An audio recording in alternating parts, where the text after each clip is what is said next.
Hey guys, what's up? This is Meathead Mikkel, and today I want to give you guys an overview of the changes to the Enos set coming in patch 2.2 and kind of what it means as far as synergies go with other sets and gearing strategies and the changes to the sets as well. So before we get started, there are a couple things I want to mention. First of all, it is PTR. Everything is subject to change.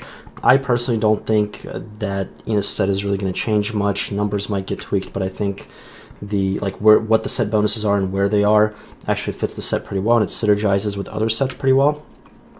And the other thing that I want to mention is this is not a build video by any means. I just want to go over the basics and kind of clear up some of the confusion that I've had and maybe some other players have who may not have tested this thoroughly on PTR as to the Enos set. So one of them being, for example, that in the patch notes it only mentions the 2-piece bonus and the 6-piece bonus, and so I thought that the 4-piece bonus, where you gain the base effect of all 4 mantras at all times, is gone. Well, that's not true.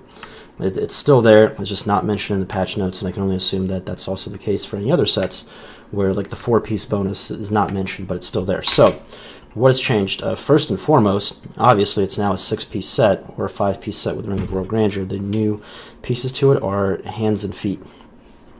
And if you guys are wondering, can you use this set with Sunwukko and Crudis boots? The answer is yes. You obviously have to have a Ring of World Grandeur, and then you would go Enos, Enos, Enos, Enos, and then either Enos gloves, which look like this, and Sunwukko helm, or Enos helm and then Sunwukko gloves, which is kind of what I'm doing here. And then you have to use Sunwukko shoulders and amulet, and then you could also use Crudis boots. If you don't, like let's say you don't want to use Enos reach, which is it's a pretty good weapon, but let's say you want to use like an incense torch, or you want to use the war staff of General Quang, or you want to use a furnace, you can, but then you have to toss the Crudis boots. Choices.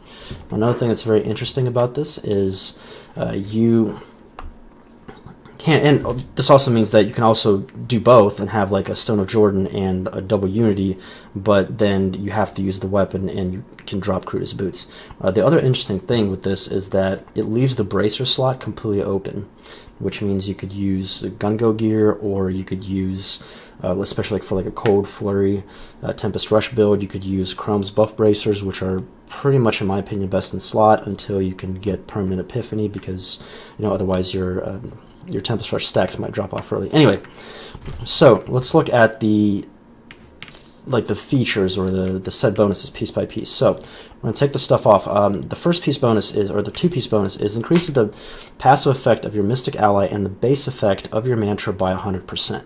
Well, the ally part works, the mantra part is actually kind of bugged, because if we look at, if I take all this stuff off right now, and so I just have 1 piece of Enos, or no, I have 2 pieces of Enos, sorry.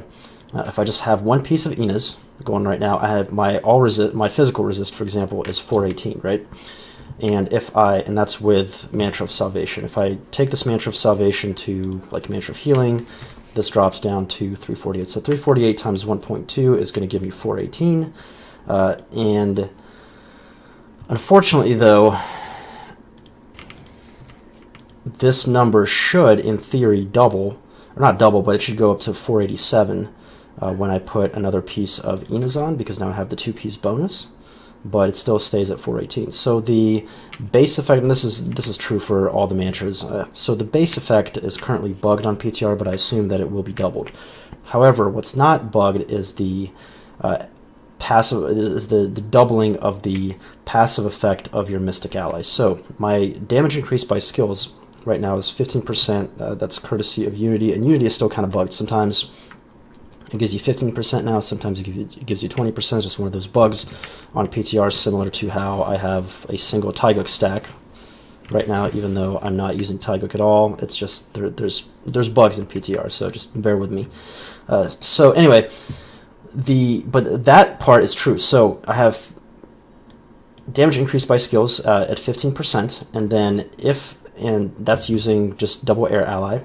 And if I switch to fire ally, this is going to, instead of giving me, and I'm using Crudis boots, so instead of giving me 20%, which should boost me to 35%, actually boosts me to 55%. So if I take these off, I'm going to be at 30%. So I went from 15 to 30, and then I put these on, and it goes to 55 because it doubles the effect. It basically when you use this and Kuda's Boots, you pretty much quadruple the effect of your fire allies. So long story short, you get an extra 40% damage to your sheet DPS, which is insane.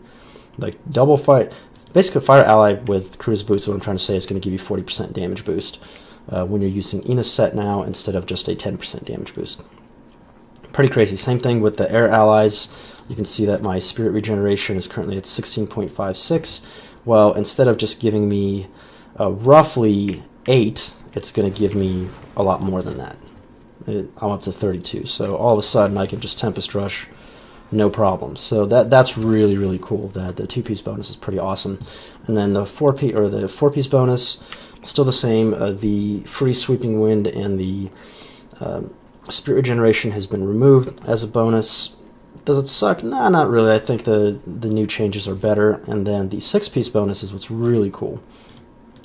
Because now, and you can use this again with Sunwuko set, now your allies, and we'll just stick with Air Ally, they will cast Cyclone Strike, Exploding Palm, Lashing Tail Kick, 7-Sided Strike, and Wave of Light when you do, which is pretty awesome. So if we're gonna try a couple of these out, and I'll show you guys what this looks like. And I'm just gonna go for each of these, and we're gonna pop into Weaken Hollow, and I can demonstrate the Wave of Light pretty easily as soon as we get started here. So as soon as they go attack some stuff, you'll see 3 waves of light going off right there. And it's a lot easier to demonstrate with this one, not with explosive light, but yeah, there's 3, which is pretty amazing. And for 7-Sided Strike, let's see if we can find this nice little pack here, where my allies are here as well. I'm just going to see 7-Sided Strike going everywhere. So pretty sweet, and I think this is going to be kind of the combination that pretty much every monk is going to be using in patch 2.2, which is Ring of Rogue Ranger, 5-piece Inas, 3-piece Sunwuko, with some variation here, and then possibly some variation between the weapon and Kuda's Boots, depending on whether you want to use Ina's weapon. So anyway, guys, that's that. Let me know what you think in the comments below. Thumbs up if you like the video, sub if you haven't. Be on the lookout for actual specific build videos for this coming soon. I'm still testing things out, and I'll see you guys then.